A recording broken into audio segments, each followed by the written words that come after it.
It doesn't matter to me where I love you, and I'm sorry for treating you the way I've treated you over as stupid a thing as a restaurant. Now, here's what happens when you bring love back into a conflict. In a reasonable, God-honoring person's life, I'm sorry has this kind of effect. You think, oh, well, I'm sorry too. Hey, wait a minute.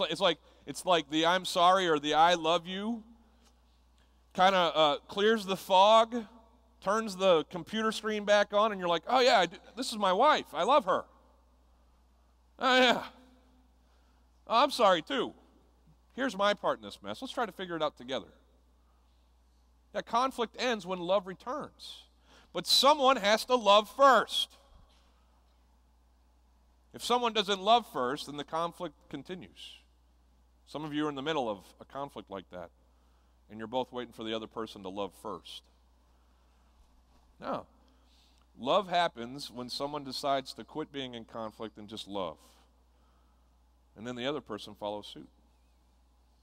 That's what God's done for us. That's how his love works. Isn't that great? Doesn't that make you go, yes? Because I don't know about you, but I'm desperately wicked, the Bible tells me. And if it were up to me, I'd never love God, because I love me too much. But God so loved the world that he sent his Son.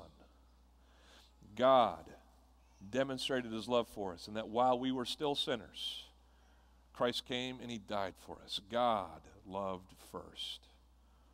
And now we can love him back. Isn't that great?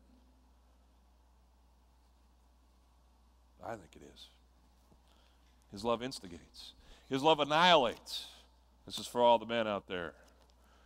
Yeah, annihilation, yeah. It just rhymed with instigates. That's why I used it. God's love annihilates. It says, verse 37 of Romans chapter 8, no, in all these things we are what?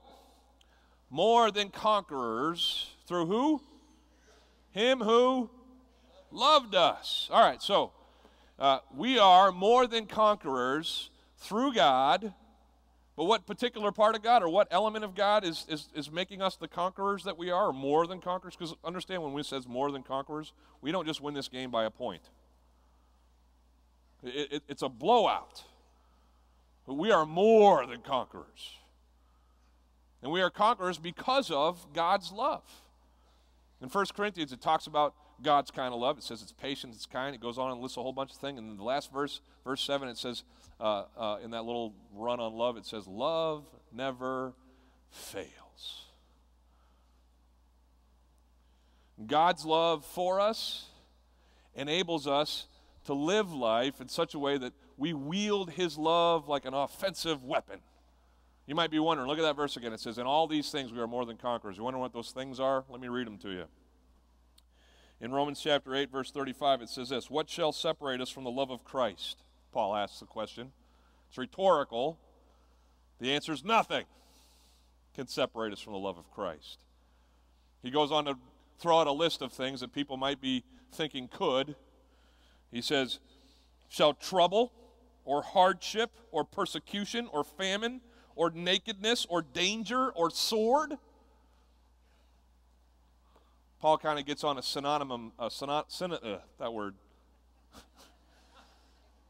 He just lists a bunch of synonyms. They're all the same word, just different forms. He says, can the messes of life separate us from the love of God? It's a rhetorical question, and his answer is an emphatic no way.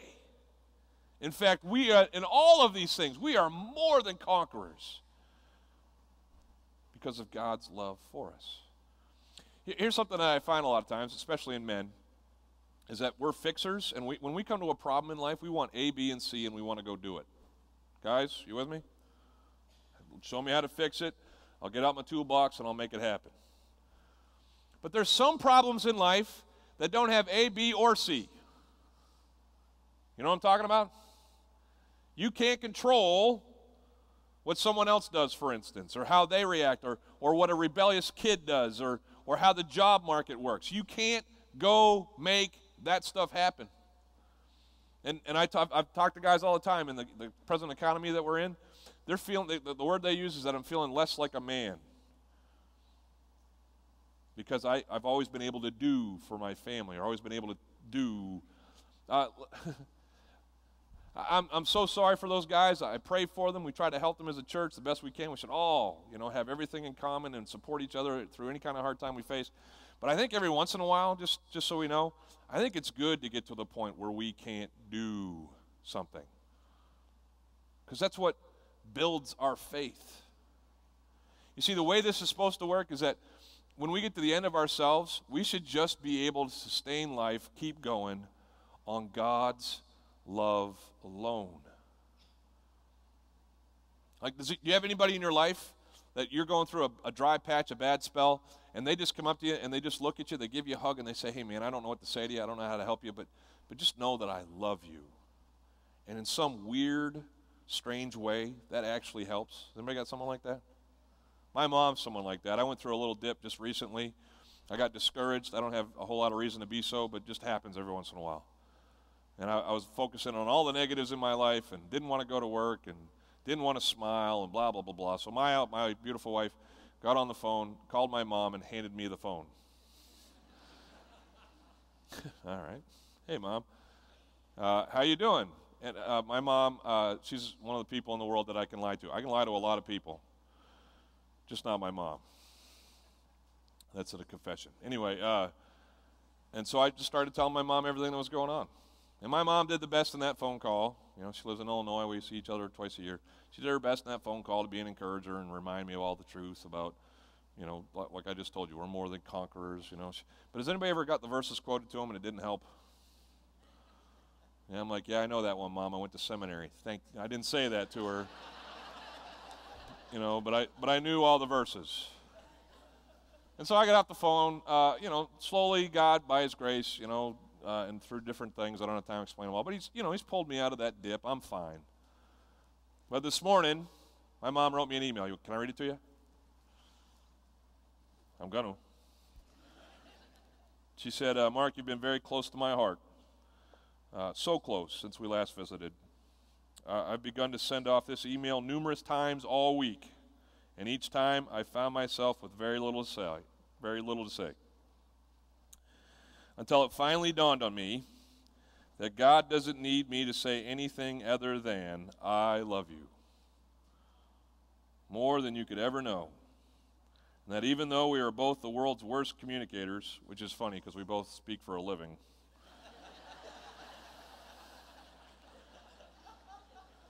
even though we're the world's worst communicators, that doesn't change the fact that I care deeply for you. All I pray for you is a deeper, fuller, and more intimate relationship with Papa Father. That's what she calls God. And a deepening awareness of my love for you as well. Sometimes that's better than A, B, and C, isn't it? Just to know that someone loves you, they're for you, no matter what. It's good. And everybody look at me. Maybe you don't have someone like that in your life right now. Maybe the person who's supposed to be that in your life right now is tearing you up. But here's the joy of Christmas. And the truth of God's love is that His love for you is that way always. It's constant. He loves you perfectly, without end. And He's whispering it in our ears. I don't think we always hear it. And even if we do, we're kind of, if you're like me, we're like, yeah, I know that. Theologically, I get that. But we don't let it change and challenge and restore us. Everybody look at me. Hey, listen to me. If you haven't paid attention yet, hear this. God is crazy about you. He loves you. And because He does, you can handle anything in your life. His love is just that powerful. God's love instigates, it annihilates, finally, it insulates. You get all the eights there, and that fun, I rhymed them.